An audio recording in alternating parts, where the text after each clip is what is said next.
Hi, I'm Joe Feeks, editor of Poultry Health Today, and with me is Dr. Lloyd Keck and Dr. Doug Fulnechek. They are both senior technical services veterinarians for Zoetis. Gentlemen, thank you so much.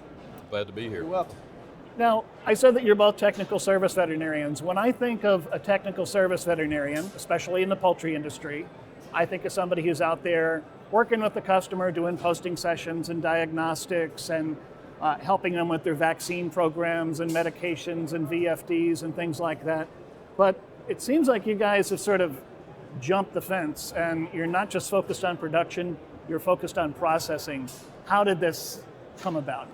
I think maybe it started a year or so ago, and because of a previous background I had in production, I always had this sense that there's a lot of things that veterinarians can do other than just the traditional live production roles. And you get a lot of cost into a product, it goes to the plant, and then if for some reason that plant's not operating well, or if USDA regulations are not applied uniformly due to training or for whatever reason, then a lot of this expensive product can be discarded unnecessarily. And of course everybody just wants to have a good, safe product, but they want to make sure that everybody has the same oversight and the same rules and regulations. And that's kind of a non-traditional thing for veterinarians to do. And but I'd done some of that in my previous work, and it just seemed to me that if we could find the right people and the right expertise and take that approach of going all the way from the farm through the plant, that would be a good approach. Doug, you were with USDA FSIS as a veterinarian for nearly 30 years. Yes, so sir. You bring a lot of knowledge about food safety to the party. Tell me about your role in all this. Well, when I was with FSIS, I had two different titles. Inspector in charge at the assignment, which was a large poultry slaughter and further processing facility, but I also was a trainer for newly hired veterinarians in FSIS.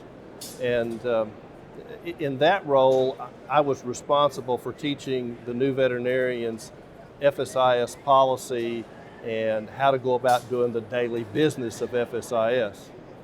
And that included condemnations.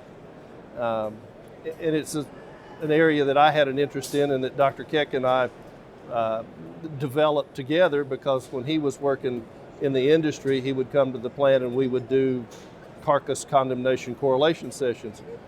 His interest was that, as he just said, those birds have a lot of investment in them, and if they shouldn't belong, if they didn't belong in the barrel, then he wanted an opportunity to salvage them or keep them. And so, and in the government side of it, the government has an obligation, because they are taking a private individual's property without due process, at least on that piece of property. When they condemn a carcass. When they condemn a carcass, the government has an obligation to be right as best that they can with human decision-making process that bird should be condemned. So that's how it got started with us. It's two sides of the same coin, but it was different for us because most people don't do the plant side of it. Most production veterinarians are not comfortable coming in the plant and interacting with FSIS veterinarians.